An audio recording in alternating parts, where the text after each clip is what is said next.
You count on Native America Calling for timely and entertaining conversations every day. Now, Native America Calling is counting on you. We are ending the year with a fundraising drive to keep the conversations going. And when you make a donation of any amount between now and the end of the drive, December 31st, you'll be entered to win 2 Alaska Airlines tickets as our thank you for supporting Native America Calling. Go to nativeamericacalling.com and click on the button that says Donate Today.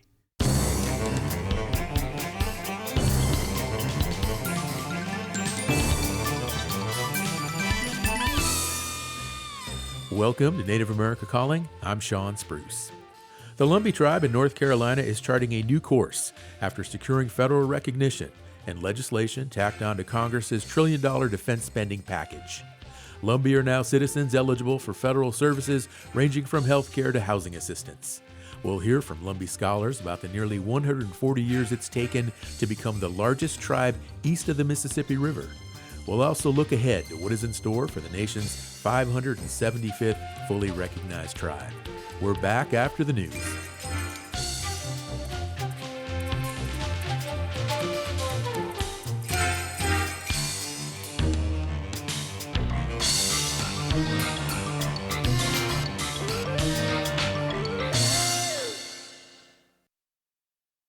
This is National Native News. I'm Antonia Gonzalez.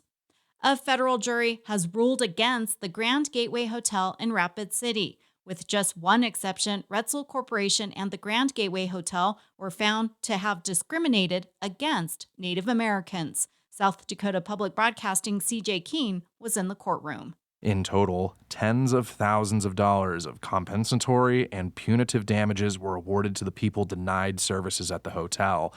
Additionally, that discrimination suit means Indian Collective will receive its request of $1 from Retzel. In total, Retzel is now liable for 6 discrimination claims connected to the events of 2022. Regarding the assault claim against Sonny Red Bear, Retzel Corporation was found liable for Connie Urie's assault against her. Urie was also convicted in criminal court for that incident. For Nicholas Urie, the current operator of the Grand Gateway Hotel, his 2 defamation claims against Indian Collective were thrown out by the jury. The final claim regarding an illegal nuisance was found in favor of Urie and the hotel. That nuisance included a light projection displaying a, quote, eviction notice on the side of the hotel and the months-long protest that took place just off of the hotel property. In total, Indian Collective is ordered to pay $812 for that claim.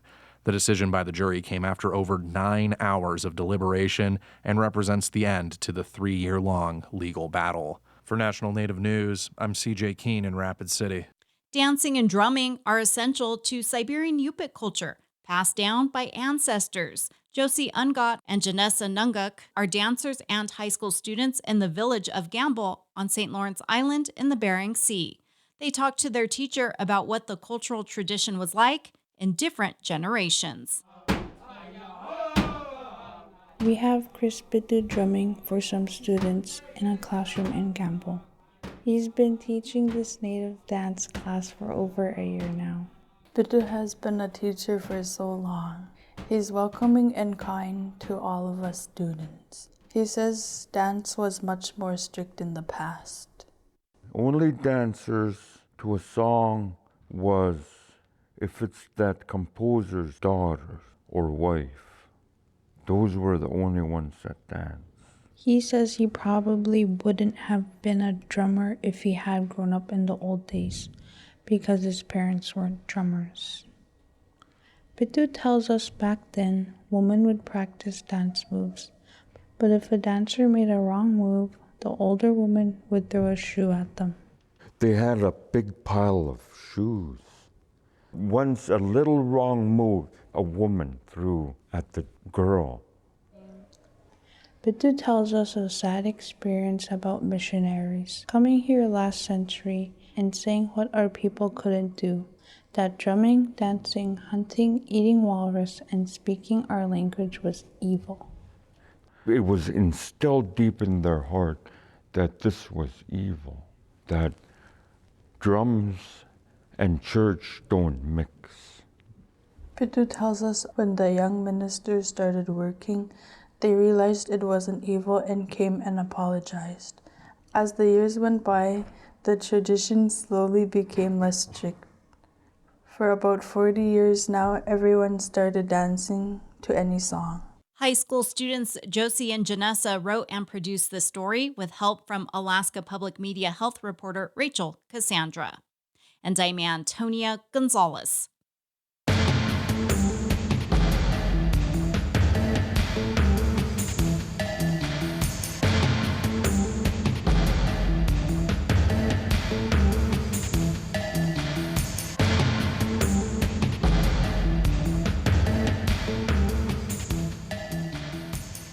National Native News is produced by Kawanak Broadcast Corporation with funding by the Corporation for Public Broadcasting.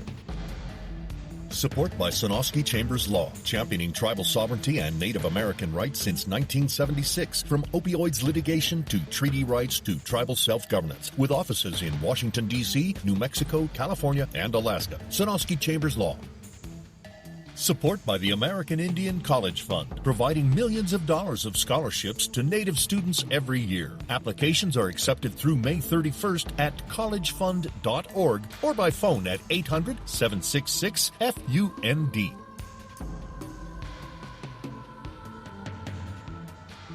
Native Voice One, the Native American Radio Network.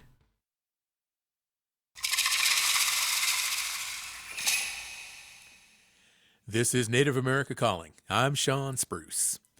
The Lumbee tribe of North Carolina is charting a new course after a nearly 140-year fight for their full sovereign rights.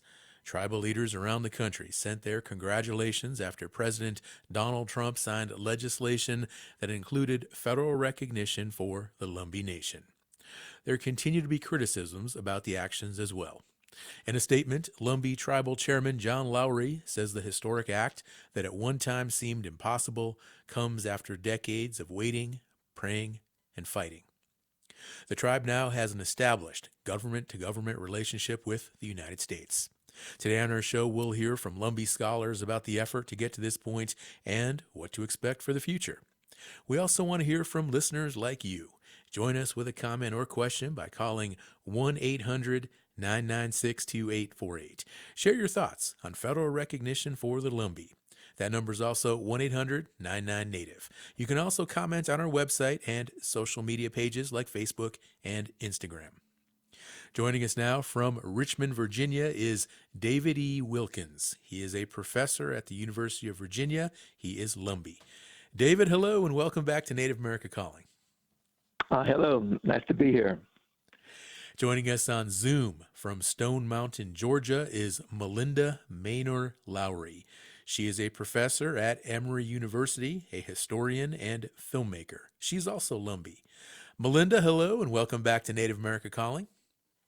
Great to be here, Sean. Thank you. And also joining us on Zoom from Iowa City, Iowa, is Carrie Lowry Schutpeltz. She is a professor at the University of Iowa and the director of the Native Policy Lab. And she is also Lumbee. Carrie, you've been on this show before too. Welcome back. Thanks for having me. Absolutely. Well, it's wonderful to have all of you on this show today. David, I'm going to begin with you here. You have written extensively about Native governments and tribal sovereignty. What's the significance for you now personally, federal recognition for the Lumbee? It's I feel both exhausted and elated at the same time. It has been a very long struggle. I remember back in sometime in the late 90s or early 2000s, the American Samoa political delegate, Eli, and I can't remember his last name, but he made a statement testifying at that time on behalf of the then Lumbee bill, saying that the Cherokee Nation had their trail of tears and the Lumbees had their trail of many years, referencing the length of time it was taking for the Lumbees to secure formal recognition by the federal government. And so on the one hand, I'm very, very excited, very elated for the people, for the opportunities and the benefits and the services that will eventually accrue to the nation. But I'm also nervous because of the ongoing intertribal tensions that have arisen over time because of our quest for full recognition, and because of the way we are now, in my view, tethered to the Trump administration, whose record is notorious, and whose policies are causing all sorts of pain and grief across Indian country. And I'm just a little bit nervous about how these next years are going to go. But I am confident that the Lumbee people will find a way to muster forward, and will do everything they can to continue their growth and evolution as a sovereign nation. Melinda, how about you? This whole process has been going on since before any of you were born, and there have been promises, close calls in the past that never materialized. What is it like for you now to experience this historical event for your people? It's exciting, Sean, and it's kind of a relief in a way. The fact that justice is possible feels it's a new feeling, because as you say, decade after decade, we come to this moment, this precipice, and we have to stop. Now it feels like we can finally fulfill our potential as a sovereign nation with that government to government relationship. So the relief is palpable, the excitement is also palpable, but we also take this really seriously. It's a huge responsibility. There's a lot of work to do. Um, but at the end of the day, it feels like a lot of our elders thought they wouldn't live to see it. The same weekend we learned that the Senate was going to vote, we lost an incredible Lumbee leader, scholar, intellectual, Linda Oxendine. And in her 80s, this fight had started before she was born. This fight had started before my mother, who's around the same age, was born.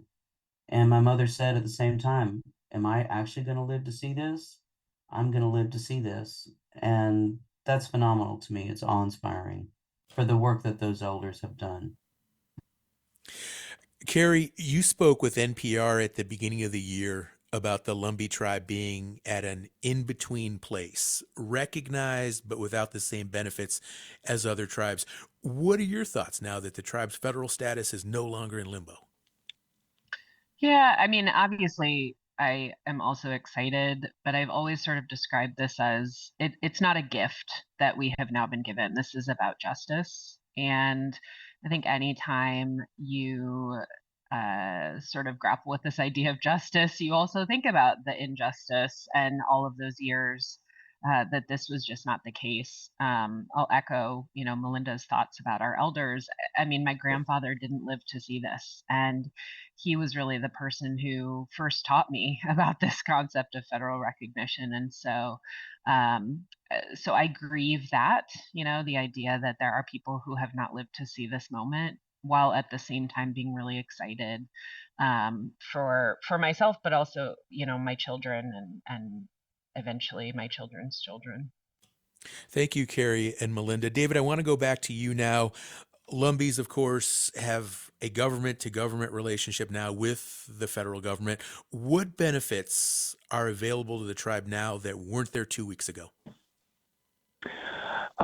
We are eligible now for a number of benefits, including educational scholarships, educational services that will be worked out. Healthcare will eventually also come to the people.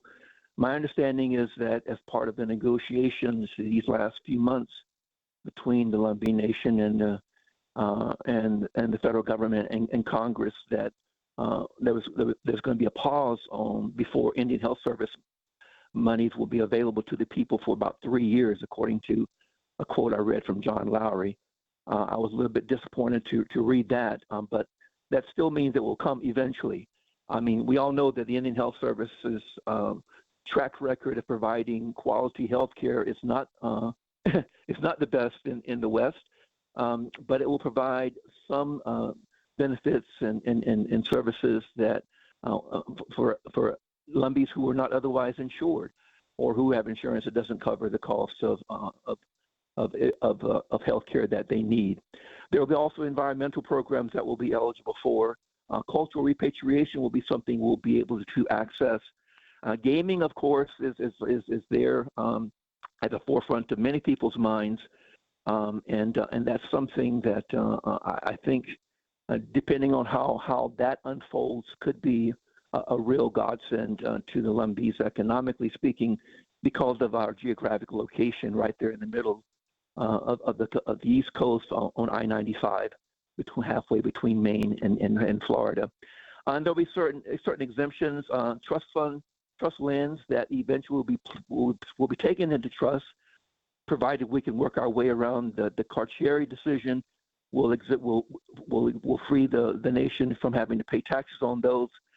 We will now be eligible to exercise and will have sovereign immunity, so that we will be exempt from certain assaults on our powers of governance, and that's something that will be very, very useful to the people in the long haul.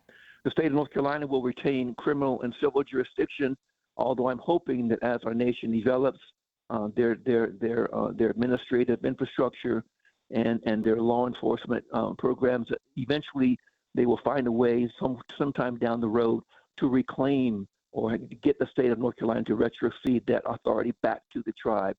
That's an important power of sovereignty, the power to govern and to control activities on your lands. And right now we don't have that, but it is something I hope that the nation will push forward down the road. Lots going on. Just wow, huge changes and benefits that will be available at some point in the future, maybe some sooner than later. Carrie, it sounds like there could be an Eastern North Carolina casino in the future. What are your thoughts? Yeah, I mean, I think that is certainly something that's been in the back of people's minds for a long time. And with federal recognition, just like all of the other tribes that have federal recognition, that is certainly something that the Lumbee now can access in ways that they couldn't before. When we think about successful casinos, we often think about location and geography, and I think that it makes a lot of sense given where the Lumbee sits right on Interstate 95. But it remains to be seen, and I think that when people think about land and its relationship with federally recognized tribes and what they can do with the land, I think that a lot of people jump to the idea of a casino, but there's a lot of other things that can be done. There's conservation practices, there's taking land into trust for cultural preservation and sort of all sorts of things. So I think that any considerations that the tribe makes from here on out will be sort of in conjunction with all of these different program options and ideas. Federal recognition for the Lumbee Nation. That's our focus on Native America Calling today, and we have the phone lines open for listeners who would like to join the conversation. 1-800-99-NATIVE.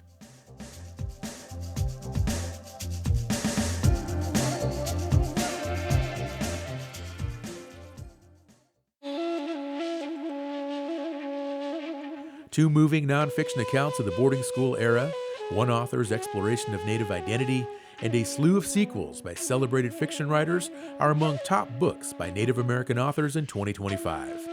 We call on some of our favorite reading enthusiasts to run down the best books of the year on the next Native America Calling.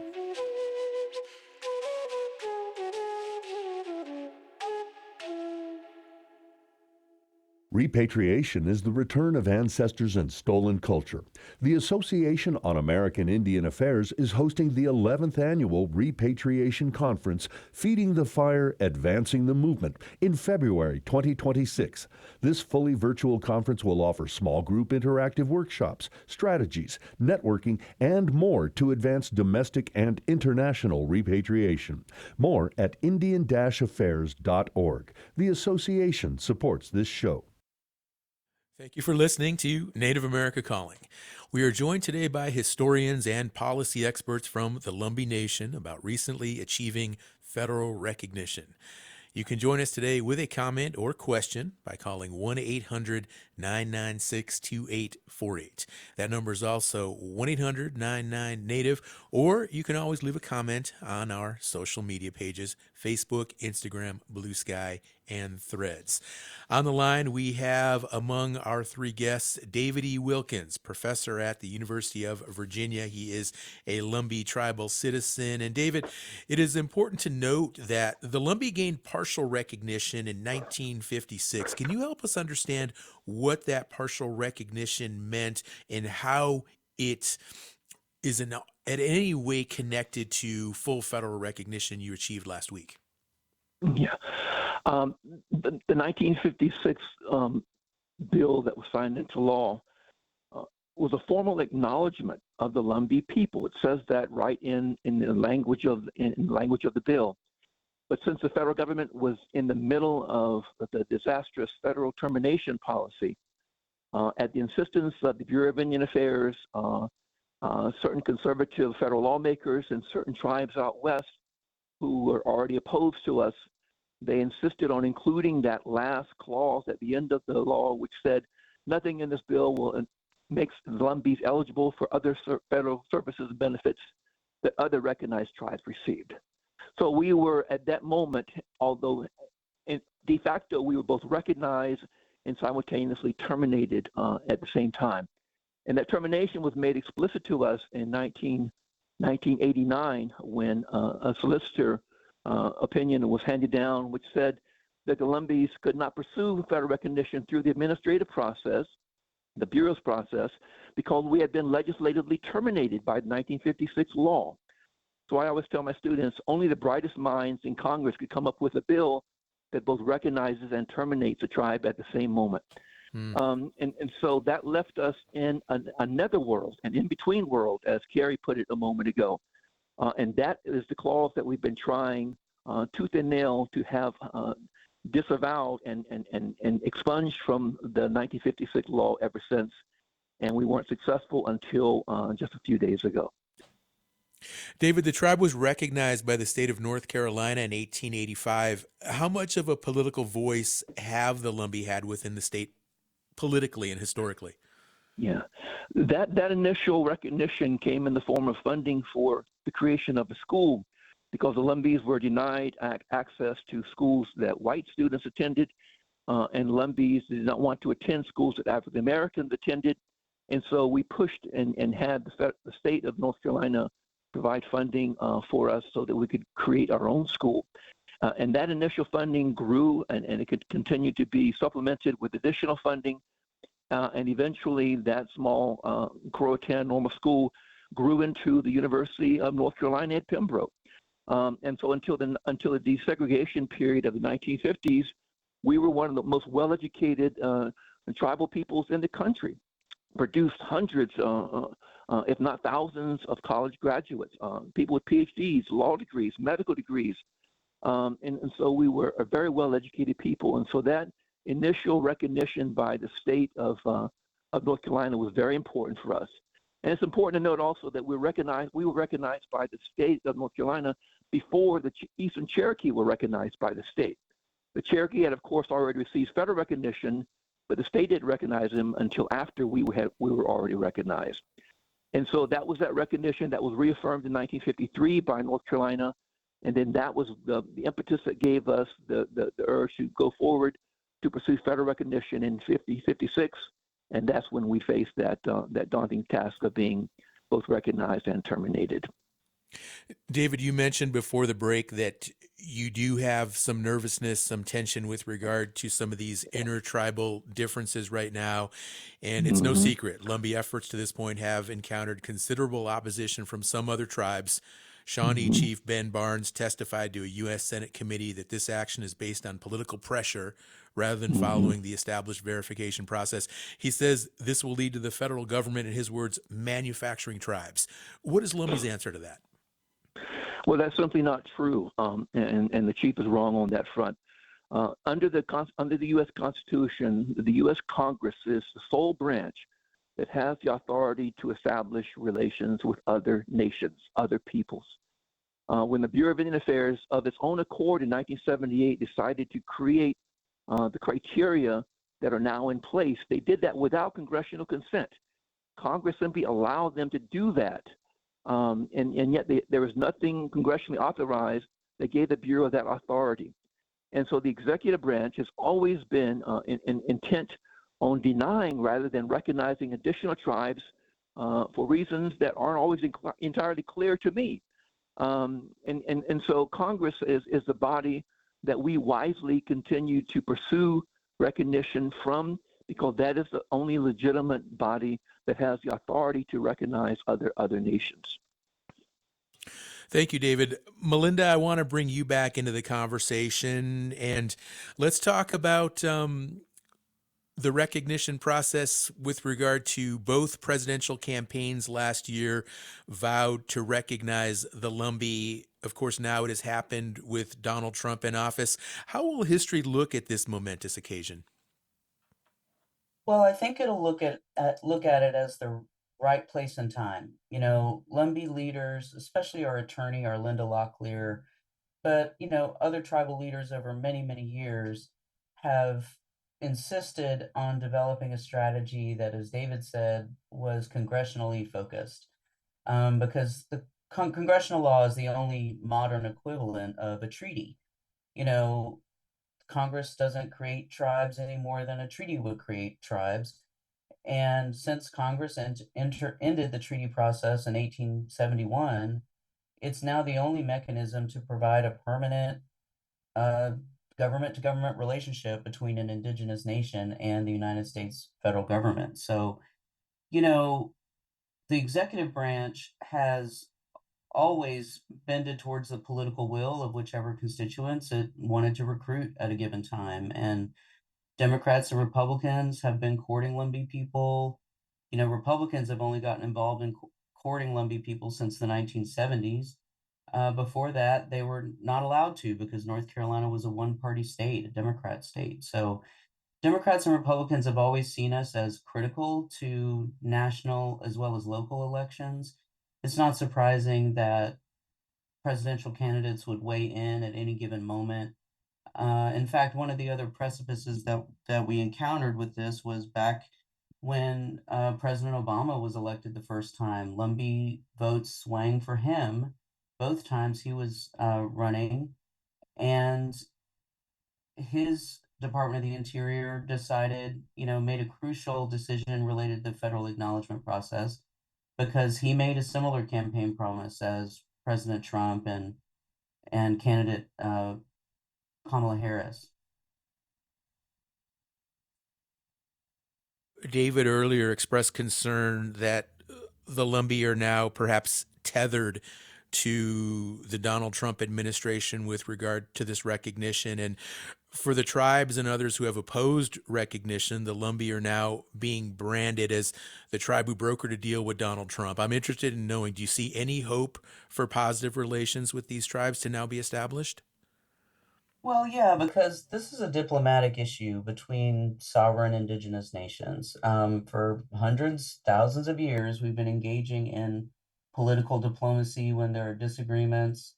There are ways to resolve that. For the last several hundred years, of course, we've been forced to reckon with those disagreements under a lot of colonial pressure, under the standards and lenses of people who wish us to be erased, who wish to extract our resources. And so we can't forget that kind of context of colonialism for this particular moment, whether it's, Lumbee's dealings with the federal government or it's Lumbee's dealings with other tribal nations. I feel like the future is in that diplomatic solution. And, you know, Cherokee and Lumbee ancestors created families together. We've been mostly cut off from each other until about 75 years ago, but in the last 6 or 7 decades, we have Lumbee and Cherokee children. We have to keep them in mind. Um, so this, for me, this is about diplomacy. It's about two sovereign nations repairing a relationship. I'm sure that will take time. The fight has been kind of one-sided for a long time. Cherokee, Eastern Band in particular, has had a lot of say so over this the rhetoric around this issue.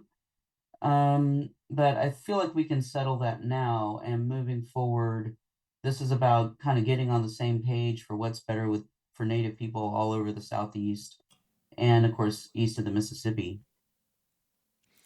1-800-996-2848 for any listeners who would like to join this conversation today. Let us know your thoughts on the Lumbee Nation receiving federal recognition, full federal recognition just last week. And Carrie, I want to go back to you because one of the other arguments against recognition for the Lumbee was that it would cost the federal government an enormous amount of money. How confident are you that the government will now meet its responsibility and adequately provide services to the Lumbee?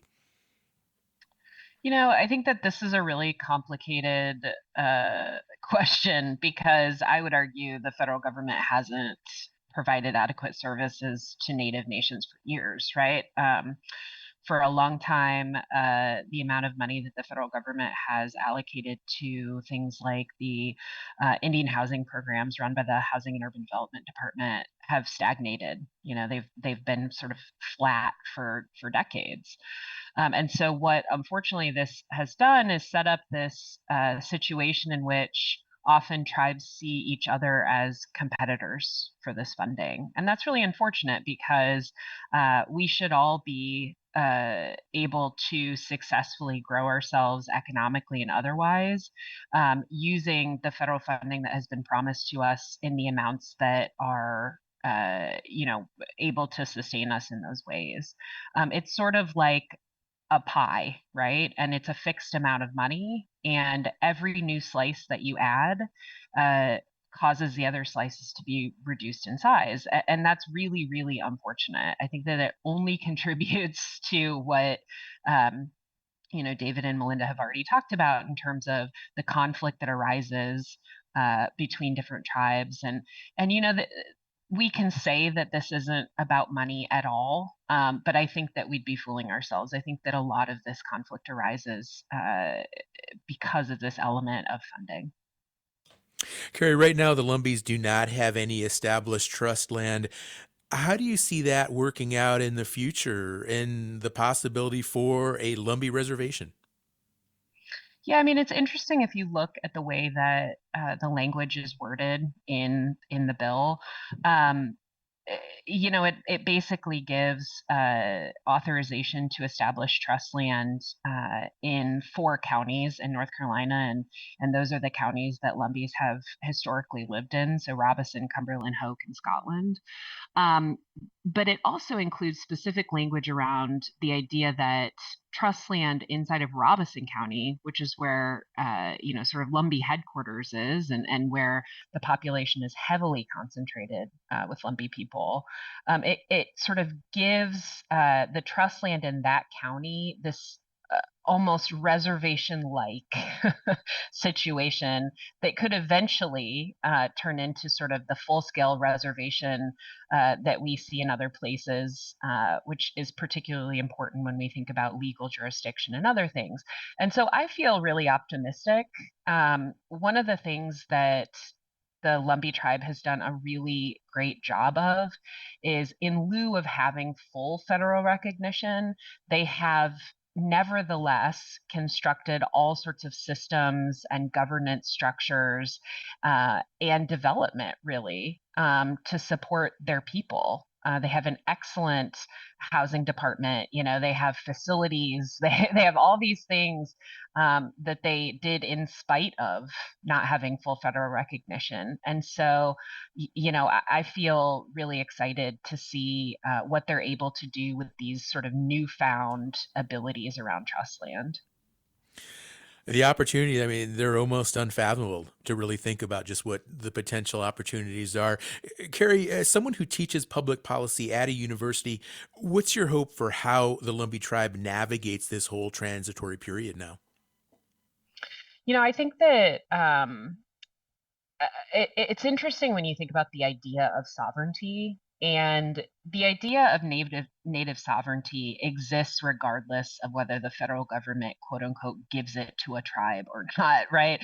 I think that the way that the laws are written would suggest that a tribe only is granted sovereignty once it has federal recognition. That's really not true, and it's really not in the spirit of sovereignty. Native nations are sovereign, period. And so I think that one of the things that I hope to see and that I do actually have confidence in is that the Lumbee tribe can maintain its sense of sovereignty when constructing these systems that are required by the federal government, right? And so governance systems in particular. Um, and so I hope to see sort of a sense of lumbiness in those systems, even when sort of contorting ourselves to the federal rules and regulations. Carrie, as of last week, the state of North Carolina, which previously only had one federally recognized tribe with fewer than 20,000 members, and now an additional nearly 60,000 federally enrolled tribal citizens in the state of North Carolina. As a resident of North Carolina, it just really blows my mind. What do you think that means? Because so often, we hear the stereotypes, oh, Indian country is really more about the Western U.S., but things are changing here on the East Coast, and they're changing fast. Yeah, absolutely. I mean, look, these tribes have been around for centuries, right? For thousands of years. And so I hope that one of the things that this does is shine a bright light on the historical elements of these eastern states that people do often overlook when they think about quote unquote Indian country. I think that often we think about Indian country in the way that it looks today. Well, in the way that it looks today is a product of removal, right? It's a product of all of these things that move tribes away from where they historically called home. And so I think it's really important that we remember that states like North Carolina are home to tribes, and some of which have not left.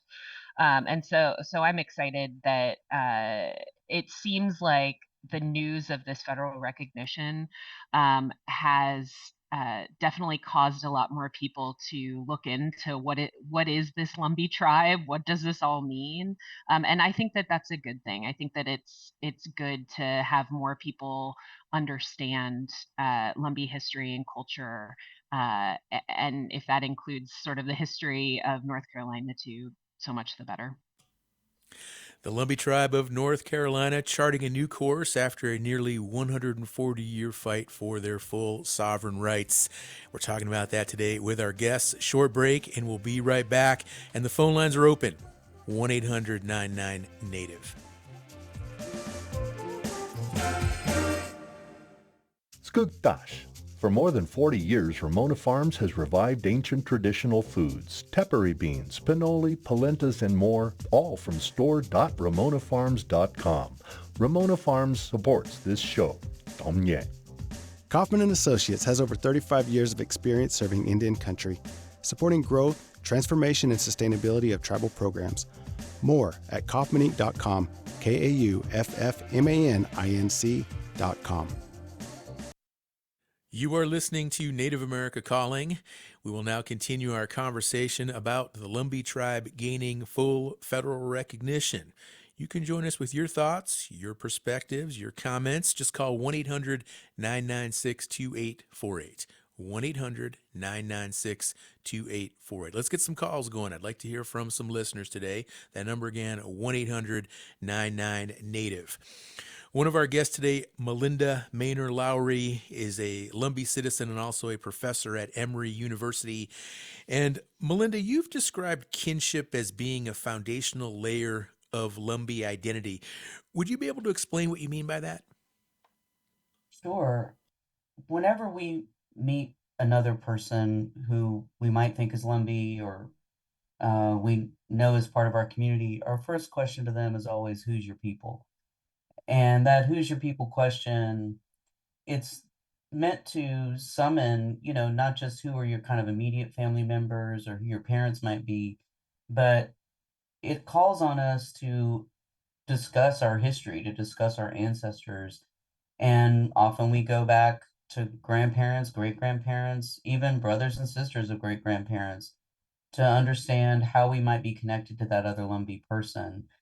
And that's just a lived reality and a lived experience in our homelands. If you go there, you're not really able to answer those questions.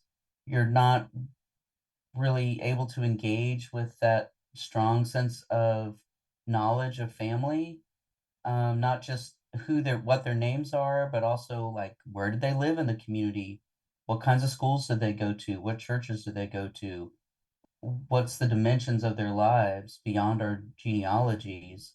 Then it can be hard to kind of establish yourself as a community member. So it's a way of knowing who we are, but also a way of conforming to some protocols that are really crucial for maintaining our relationships to one another and our relationships to our political status as a people.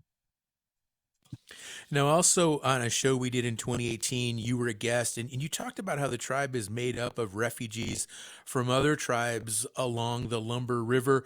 Can you remind us of pivotal moments that led to all of these different tribes coalescing to create what is now the Lumbee tribe?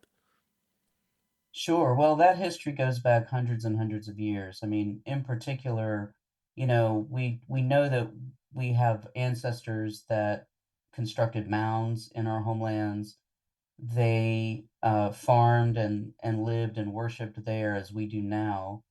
But when European explorers and then settlers started to come in, those were really crucial times. So those areas of contact began probably in the 1520s, less than 30 years after Columbus sailed. Moving up into the 18th century, you have a incredible displacement, violence against our people, displacement due to enslavement. Um, People are becoming more and more familiar, I think, with the history of enslavement of indigenous people on the East Coast, and our ancestors were very much a part of that history, both in the colonies of Virginia and South Carolina. Um, the moving around created by waves of epidemic disease in the 17th and 18th centuries have been profound for us.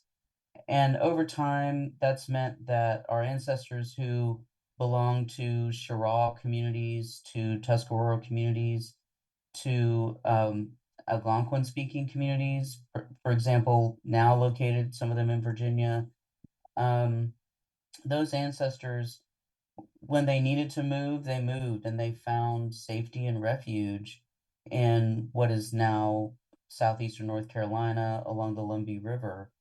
That place for us is our homelands, no different than tribes who have experienced forced removal as a product of federal policy.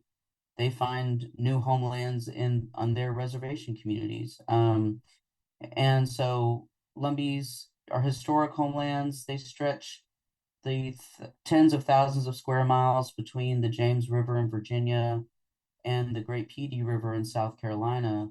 What we talk about often as our homelands today is, of course, a product of historical change and similar forces of displacement that many Native people throughout the United States have had to face. Thanks, Melinda. Let's go to the phones now. This is Ed, who is listening to our show in Albuquerque, New Mexico. Ed, hello. You are on the air. Yes, how are you? I want to thank you for taking my call. And personally, I want to just congratulate Lumbee. I'm so happy for them that they got federal recognition. I wanted to state that I'm a Piro Manso Chiwa from southern New Mexico. And our tribe, like them, we have been on federal recognition holding list for 53 years. And we're in that process, but they probably understand the process, how it goes, and we get knocked down all the time in questions. But anyway, like I said, my thought was just to congratulate and let them know that they're not alone out here. Ed, thank you so much for calling in. And David Wilkins, I want to go back to you because we have been talking about tribes who have opposed Lumbee recognition, but there also are a number of tribes who have supported the Lumbee recognition and have been congratulating you folks. Tell us about some of those tribal alliances that you have and supporters. When I've been collecting literature over these last few months, once Trump attained office and when he sent that legislative memo to the Secretary of Interior, I wanted to see if I could find out a list of those tribes that have expressed support for us, as well as a list of those who have shown that they did not support our quest. And I haven't found a definitive list yet, but according to one report that I read just a couple days ago, it said that 100 plus tribes were explicitly opposed to Lumbee recognition, whereas more than 300 had expressed open support for Lumbee recognition. And that support ranges across the country, all the way up into Alaska, over into Hawaii, and across many states. I know that a majority of the tribes, I think, that do not support Lumbee come from obviously North Carolina, the Eastern Band being the leaders, and some groups in Oklahoma. And those groups have contacts with many other tribes who share their sentiments for the reasons that they do. But the support has been very helpful over the years. In fact, I'm working on a project on one of our mentors, Helen Maynor Shearbeck, whose father, Lacey Maynor, was the judge who tried the KKK after they had tried to burn a cross in our territory. And after that event, Lacey Maynor was invited to attend the National Congress of American Indians annual meeting in 1958 at the urging of the executive director, because they were so proud and so happy that the Lumbees had stood up to that kind of overt racism and discrimination. And Lacey Maynor gave a powerful address that was really very well received by all the delegates that attended NCAI. And the support for NCAI has waxed and waned over the years, depending on who's sitting in the chair as executive director. But right now, it seems to be more supportive than not. And I expect that support will continue to grow. Well, NCAI did release a statement a few days ago, saying that they recognize the work of Lumbee leaders, community advocates, and they are committed to supporting a fair and consistent process for all tribal nations. Right. So, yeah, NCAI is on board for sure with Lumbee recognition. Carrie, I want to go back to you because you recently wrote a book and it's titled The Indian Card. I really like that title, but it explores the nuances of Native identity. How important is federal recognition for a tribe's identity? I think that it's very important on a personal level, and certainly I can't speak for every Lumbee person.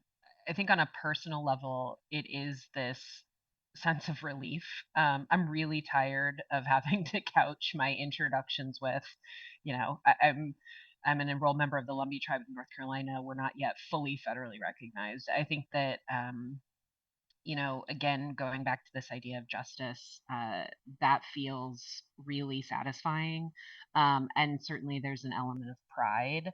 But I also think that there is an element of protection. It feels like maybe a little bit more secure and safe to know that your tribe is fully federally recognized.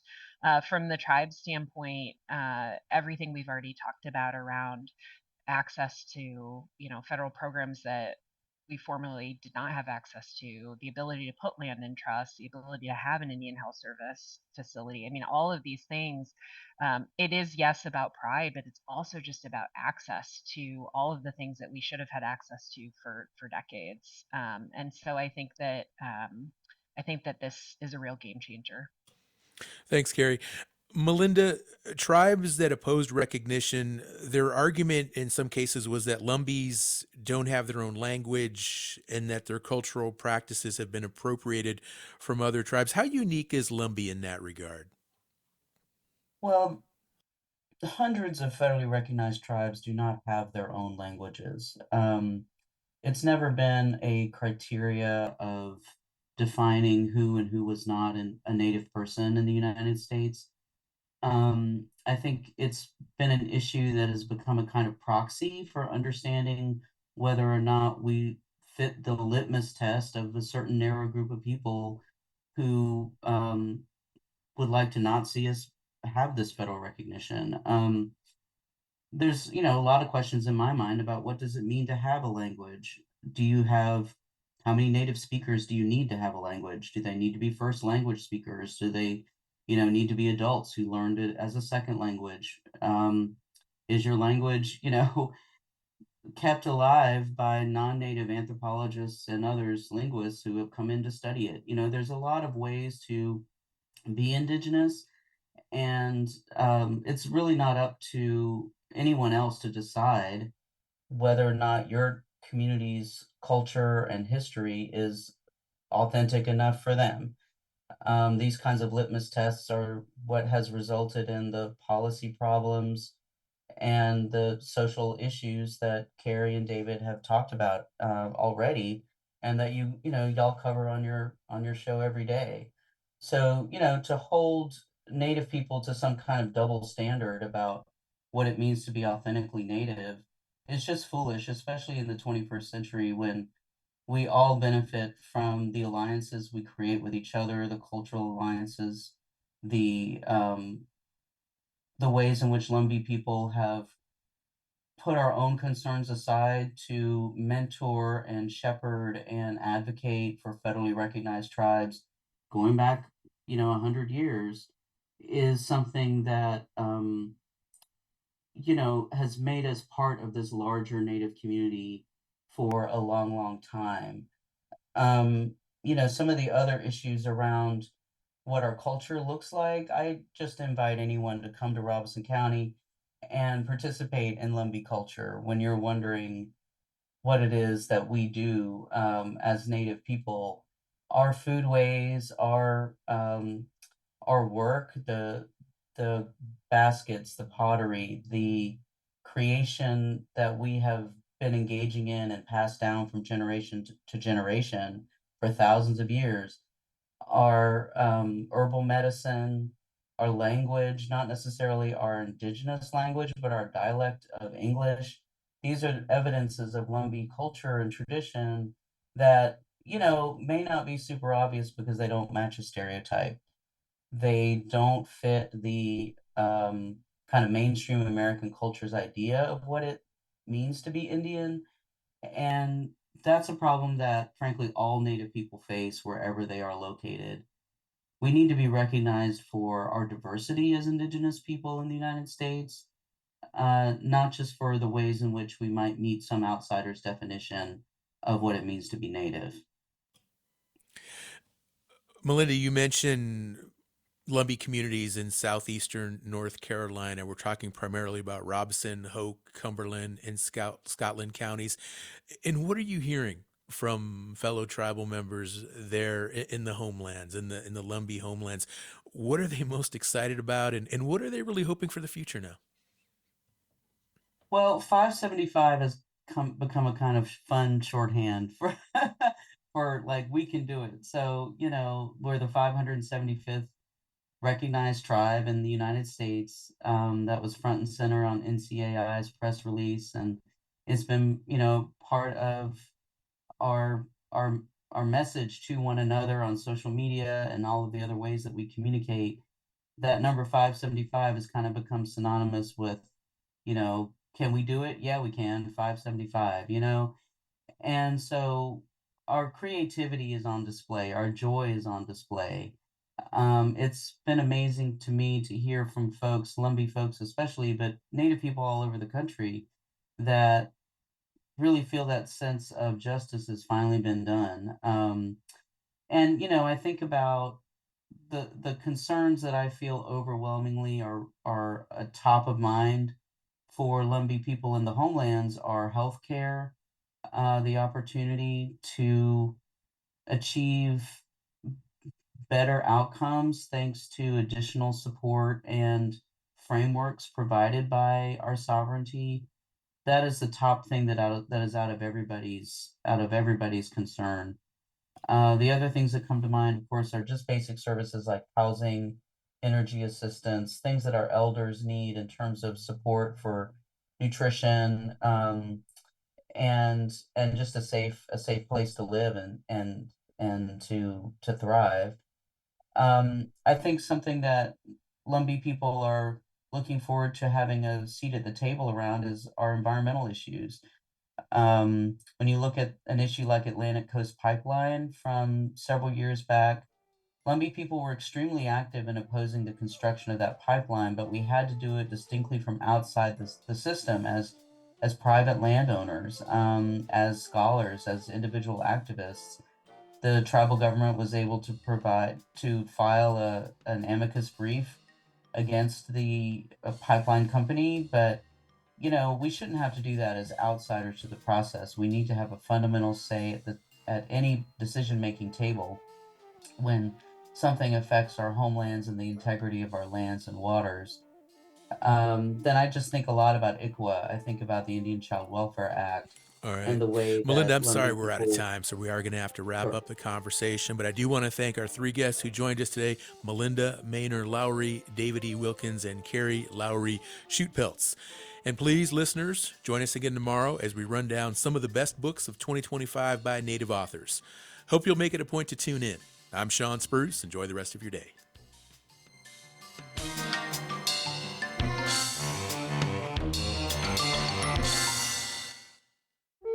Repatriation is the return of ancestors and stolen culture.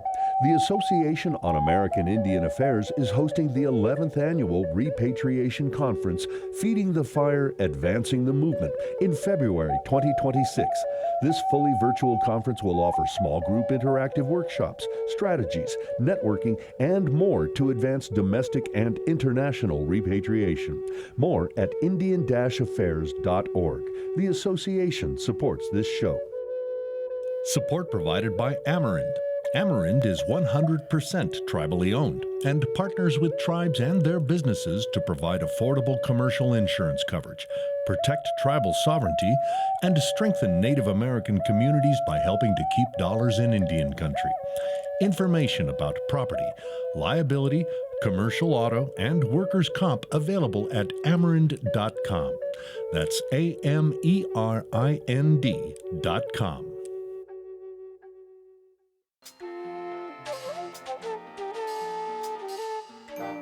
Native America Calling is produced in the Annenberg National Native Voice Studios in Albuquerque, New Mexico by Quantic Broadcast Corporation, a Native nonprofit media organization.